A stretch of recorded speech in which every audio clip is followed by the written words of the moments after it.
In this module, we shall study about the objectives of financial statements.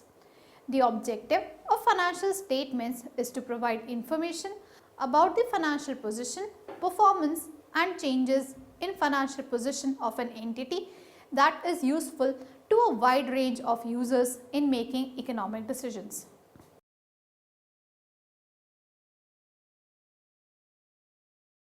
After studying this module, you shall be able to know about the balance sheet, know about the key elements, understand the profit and loss account, derive the cash flow statement, understand the relationship between financial statements. Now, let us discuss about balance sheet. The balance sheet, also called statement of financial position, supplies information on resources the organization currently control, where they come from and who has claims against them. Statement of financial position helps users of financial statements to assess the financial wealth of an entity. When analyzed over several accounting periods, balance sheet may assist in identifying underlying trends in the financial position of the entity. It is particularly helpful in determining the state of the entity's liquidity risk, financial risk, credit risk and business risk. When used in conjunction with other financial statements of the entity and the financial statement of its competitors, balance sheet may help to identify relationships and trends which are indicative of potential problems or areas for further improvement. Analysis of the statement of financial position could therefore assist the users of financial statements to predict the amount, timing and volatility of entities' future earnings. Among other things, the balance sheet provides information that helps you answer the following questions. First, how large is the firm in terms of the amount of total resources? Second, how much have the owners invested in the organization? What proportion of the owners' funds have been brought in fresh and what proportion represents past profit held and accumulated in the organization as additional owners' investment? Third, how much money is borrowed by the organization? Can it borrow more in case of needs? When are the borrowings due for repayment and is the organization in a healthy position to pay them on time? Fourth, what kind of resources does the organization have? Are most of the resources are committed to its present activities or it can move rapidly into new business opportunities? Fifth, how much cash does the organization have? How much cash can it obtain quickly? How much money is owed to it and how much money it owes to others? The balance sheet is the position statement which shows where the company stands in financial terms at a specific date. Underline the words position statement and specific date. As discussed earlier, the balance sheet is a snapshot view of the assets and liabilities of the organization at a point in time. The balance sheet reports the resources of the company, the assets, the company's obligations, the liabilities and the owner's equity, which represents the difference between what is owned assets and what is owed liabilities.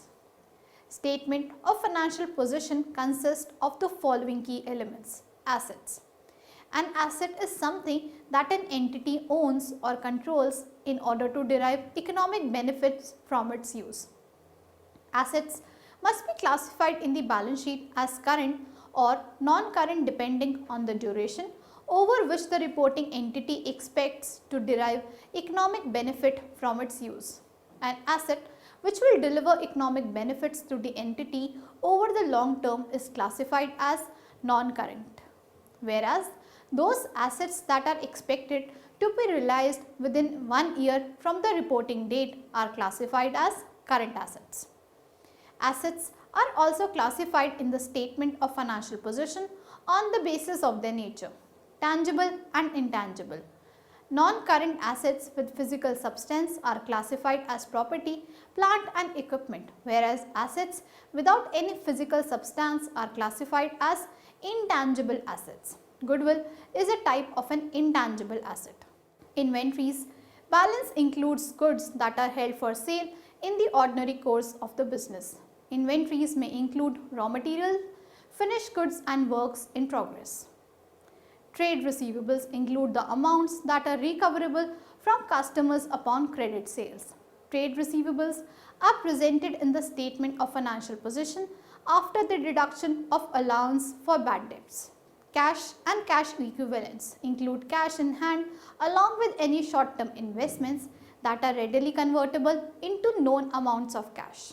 Liabilities. A liability is an obligation that a business owes to someone and its settlement involves the transfer of cash or other resources.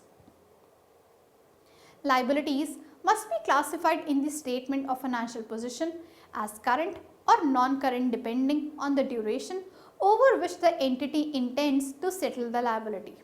A liability which will be settled over the long term is classified as non-current, whereas those liabilities that are expected to be settled within 1 year from the reporting date are classified as current liabilities. Liabilities are also classified in the statement of financial position on the basis of their nature. Trade and other payables primarily include liabilities due to suppliers and contractors for credit purchases. Sundry payables, which are too insignificant to be presented separately on the face of the balance sheet, are also classified in this category. Short-term borrowings typically include bank overdrafts and short-term bank loans with a repayment schedule of less than 12 months. Long-term borrowings comprise of loans which are to be repaid over a period that exceeds 1 year. Current portion of long-term borrowings include the installments of long-term borrowings that are due within 1 year of the reporting date. Current tax payable is usually presented as a separate line item in the statement of financial position due to the materiality of the amount. Equity. Equity is what the business owes to its owners. Equity is derived by deducting total liabilities from the total assets. It therefore represents the residual interest in the business that belongs to the owners. Equity is usually presented in the statement of financial position under the following categories. Share capital represents the amount invested by the owners in the entity. Retained earnings comprises the total net profit or loss retained in the business after distribution to the owners in the form of dividends. Revaluation reserve contains the net surplus of any upward revaluation of property, plant and equipment recognized directly in equity. The balance sheet is structured in a manner that the total assets of an entity equal to the sum of liabilities and equity. This may lead you to wonder as to why the balance sheet must always be in equilibrium. Assets of an entity may be financed from internal sources, that is, share capital and profits, or from external credit, example bank loan, trade creditors, etc. Since the total assets of a business must be equal to the amount of capital invested by the owners, that is, in the form of share capital and profits not withdrawn and any borrowings, the total assets of a business must equal to the sum of equity and liabilities. This leads us to the accounting equation. Assets is equal to liabilities plus equity. Next, moving on to the profit and loss account. The profit and loss account, also known as income statement, provides information on the efficiency of utilization of resources in obtaining current revenues, the current profitability of the organization. Among other things, it helps you answer the following questions. First, how large is the firm in terms of its total volume of sales? Second, what are the profitability levels of the organization? When compared with similar organizations in the same business, is the organization making more or less profit?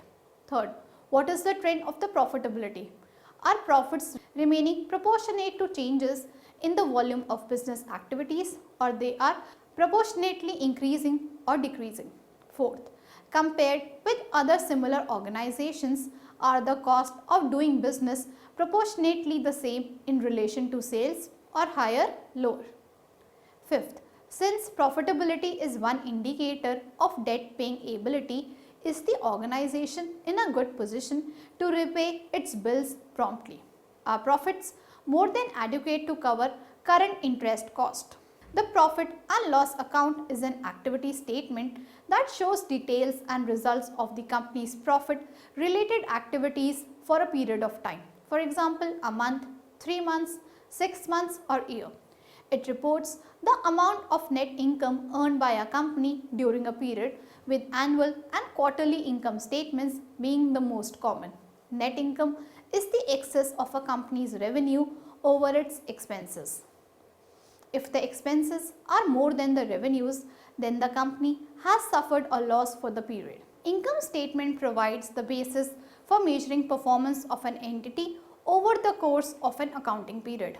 Performance can be assessed from the income statement in terms of the following: change in sales revenue over the period and in comparison to industry growth, change in gross profit margin, operating profit margin and net profit margin over the period, increase or decrease in net profit, operating profit and gross profit over the period, comparison of the entity's profitability with other organizations operating in similar industries or sectors. Income statement also forms the basis of important financial evaluation of an entity when it is analyzed in conjunction with information contained in other financial statements such as change in earnings per share over the period, analysis of working capital in comparison to similar income statement elements. Example, the ratio of receivables reported in the balance sheet to the credit sales reported in the income statement, that is debtor turnover ratio. Analysis of interest cover and dividend cover ratios. The profit and loss account represents the accountant's best effort at measuring the economic performance of a company. Components. Income statement comprises of the following main elements. Revenue. Revenue includes income earned from the principal activities of an entity. So for example, in case of a manufacturer of electronic appliances, revenue will comprise of the sales from electronic appliance business. Conversely, if the same manufacturer earns interest on its bank account, it shall not be classified as revenue but as other income. Next, cost of sales. Cost of sales represents the cost of goods sold or services rendered during an accounting period.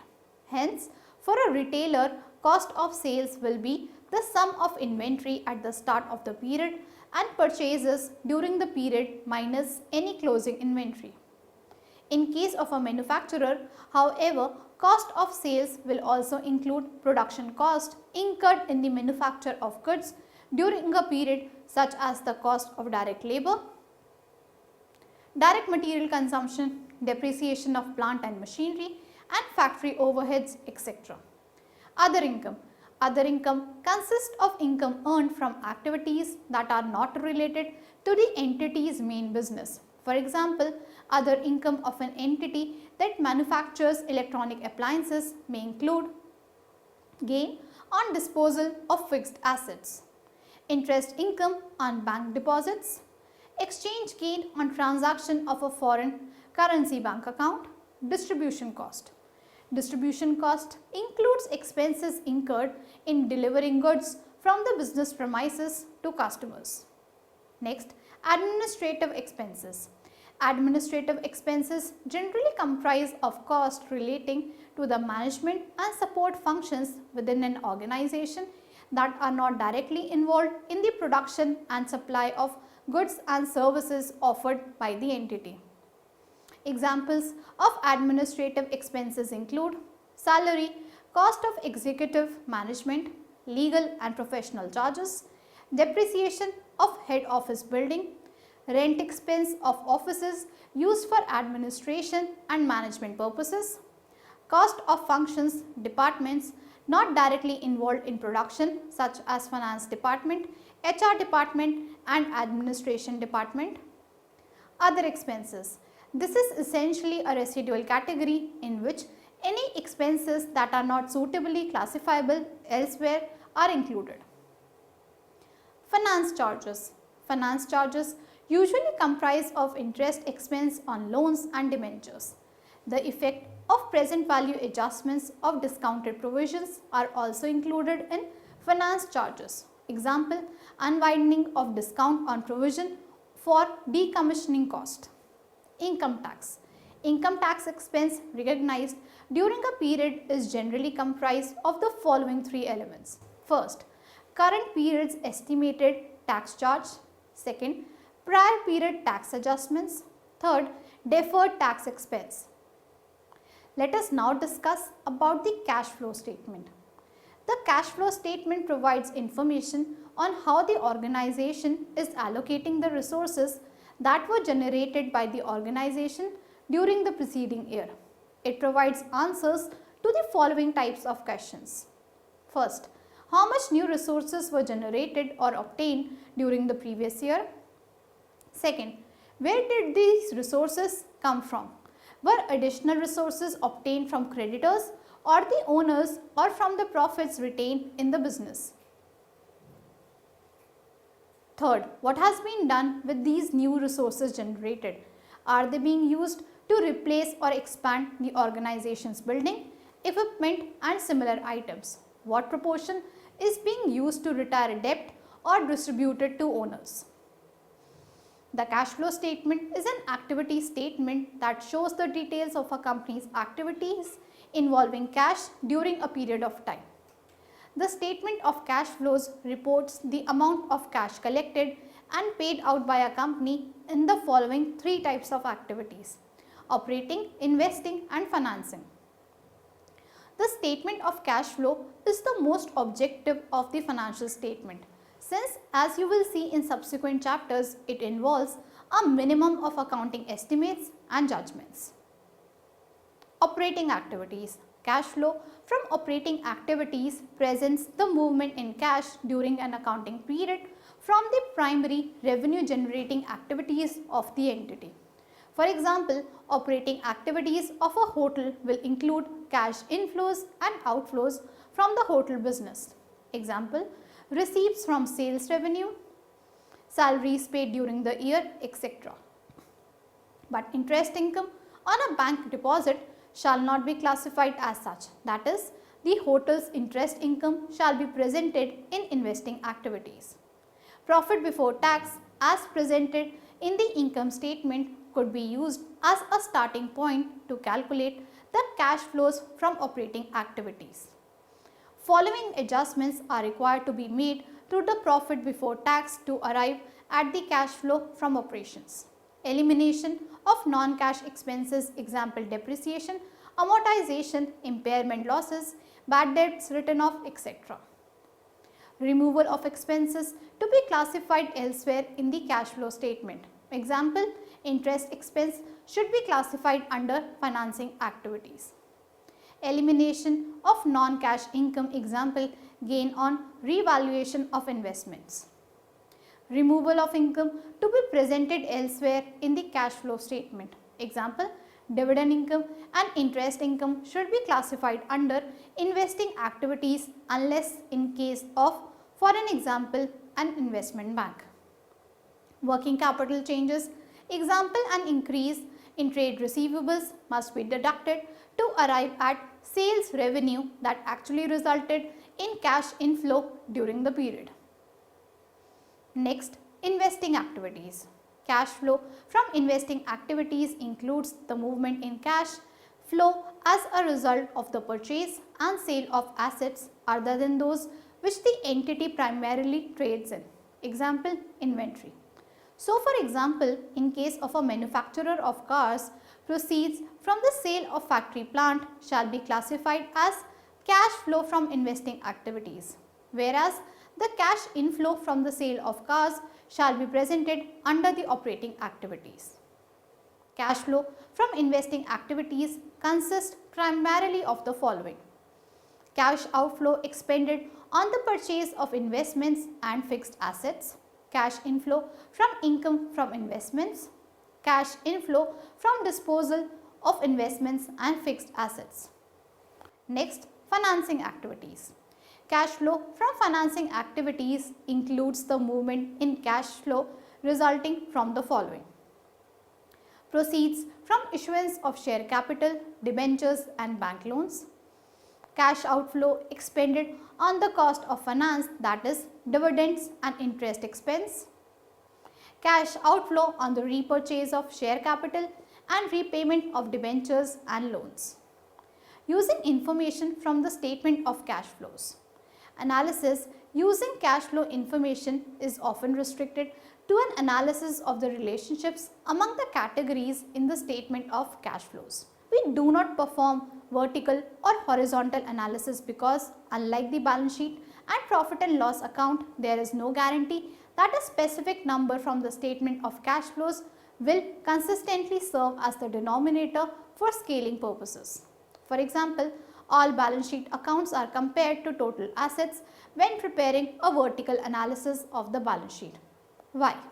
Because total asset is always going to be the biggest number on the balance sheet. The same is true for the profit and loss account. Total income is used because it is in almost every case the biggest number on the profit and loss account. In the case of the statement of cash flows, some years the cash flow from operations may be the largest number on the statement. In subsequent years, that number may be negative. Thus, horizontal and vertical analysis are rarely performed using the statement of cash flows because of scaling problems.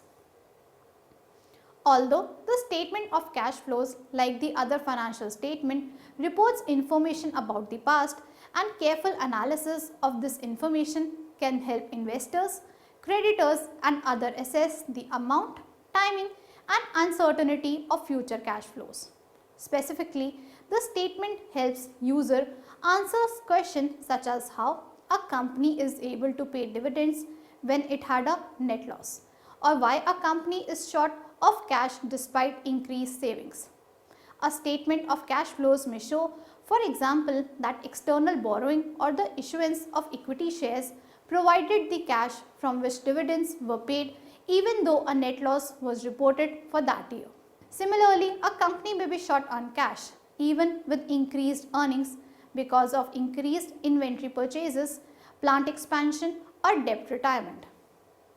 Trends are often more important than absolute numbers for any one period. Accordingly, cash flow statements usually are presented on a comparative basis. This enables users to analyze a company's cash flows over a period of time. We shall now discuss the relation between the three statements. A balance sheet reports an organization's financial position at a point in time. The income and cash flow statements report on activities over a period of time. The two statements in the middle column of figure link balance sheet from the beginning to the end of a reporting period. They explain how the financial position of an organization changes from one point to another. As balance sheet is the starting point, we will discuss it in detail in the 5th chapter and follow it with profit and loss account and cash flow statement. Then we will discuss how to analyze these statements and other components of an annual report prepared by a company. Let us move on to discuss the relationship among the financial statements. If you have been following the preparation of the financial statements well, the interaction between the three financial statements would be clear to you by now. Let us summarize the relationship between the income statement and the balance sheet. First, the cost of the depreciable asset is charged as depreciation expense as the useful life of the asset expires. Second, as the inventory and supplies are used up, they become an expense in the income statement. Third, a part of the net profit from the income statement ends up in the reserves and surplus section of the owner's equity. Let us now summarize the relationships between the income statement, balance sheet and the cash flow statement. First, in the cash from operating activities, the profit, depreciation and indirect expenses come from income statement. Second, working capital changes, investing activities and financing activities changes come from the comparison of the balance sheet of the starting and ending period. Let us now recapitulate what we have learned so far. Financial statement presents a formal record of the financial activities of an entity. These are written reports that quantify the financial strength, performance and liquidity of a company. Financial statements reflect the financial effects of business transactions and events on the entity. Statement of financial position, also known as the balance sheet, presents the financial position of an entity at a given date.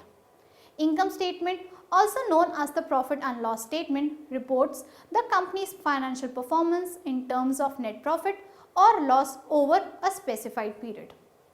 Cash flow statement presents the movement in cash and bank balances over a period. The relationship amongst the financial statement can be understood with the help of the income statement, balance sheet and cash flow.